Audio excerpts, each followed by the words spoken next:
Shalom saudara-saudara sahabat rohani yang dikasihi Tuhan.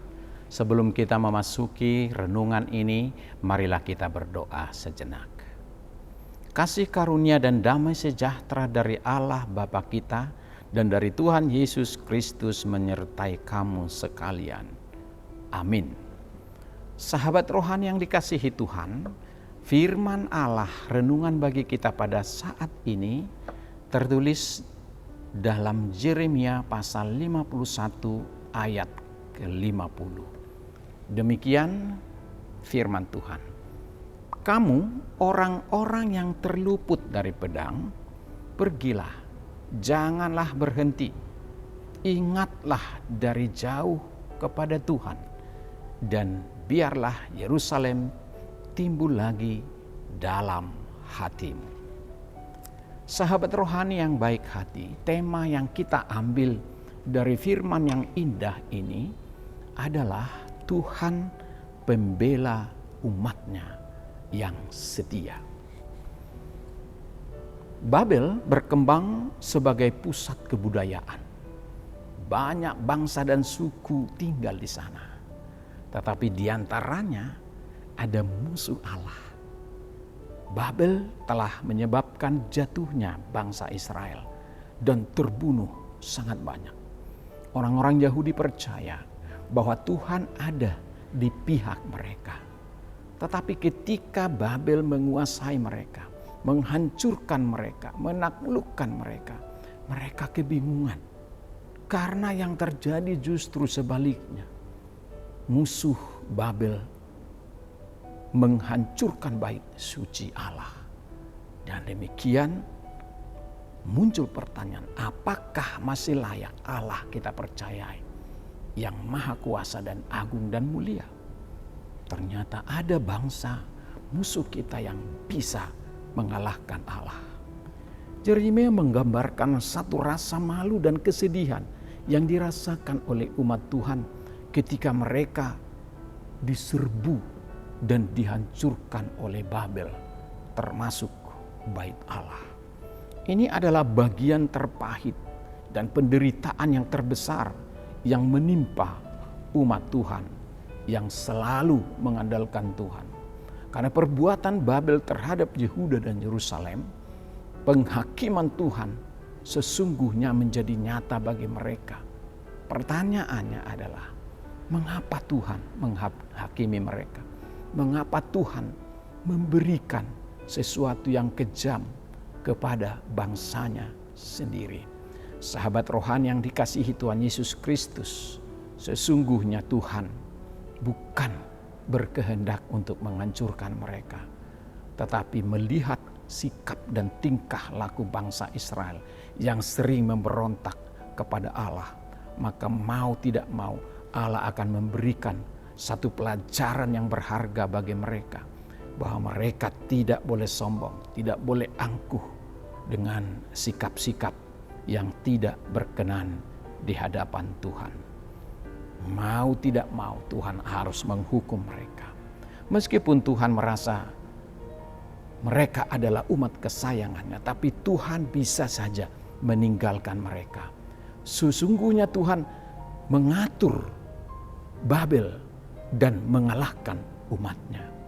Dia mengumpulkan banyak negara di bawah pemerintahan Nebukadnezar dan mempersatukan banyak bangsa.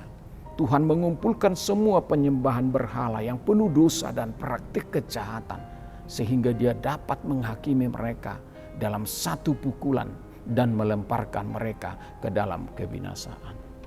Namun meski demikian, Yeremia menyatakan bahwa Tuhan akan menyembuhkan Babel jika mereka bersedia disembuhkan. Mengetahui akan datangnya penghakiman atas Babel, sudah sepantasnya mereka kembali mengingat Tuhan dan mengadakan pertobatan massal dengan merendahkan diri di hadapan Tuhan. Sahabat rohani yang dikasihi Tuhan Yesus Kristus, meskipun Tuhan membimbing setiap orang berdosa yang menuju kehancuran, tetapi Ia memberikan ruang untuk sebuah pertobatan. Bayangkan penjaga mengantarkan Anda ke blok eksekusi, Anda melihat pengacara Anda berdiri di dekatnya.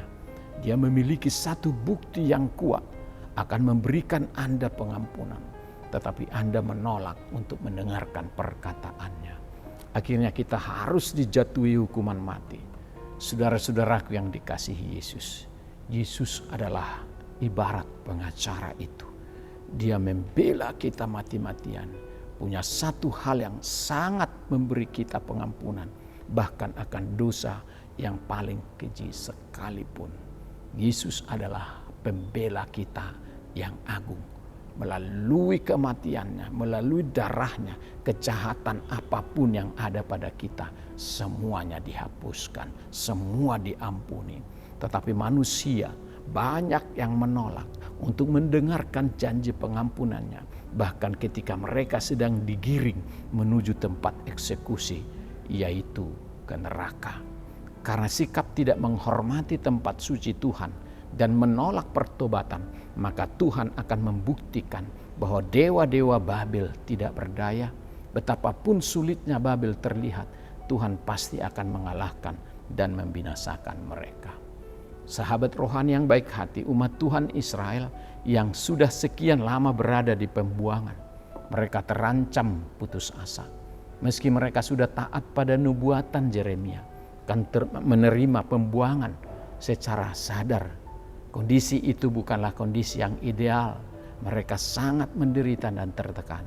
Mereka perlu secercah harapan melalui nubuat penghukuman atas Babel yang dikumandangkan Yeremia. Dan nubuat itu menghibur umat Tuhan untuk menunjukkan pengharapan mereka akan kembali. Bahwa Tuhan peduli akan penderitaan mereka dan mendengarkan keluhan mereka. Sahabat rohani yang dikasihi Tuhan, pesan dari renungan ini bagi kita. Jalan Tuhan itu terkadang sulit untuk kita lalui. Kita sangat berat menghadapinya. Dan mungkin bahkan tidak mustahil kita bisa jalani. Dia berjanji akan selalu menjaga, melindungi orang yang senantiasa taat dan setia kepadanya. Tuhan itu selalu menjadi pembela kita yang agung.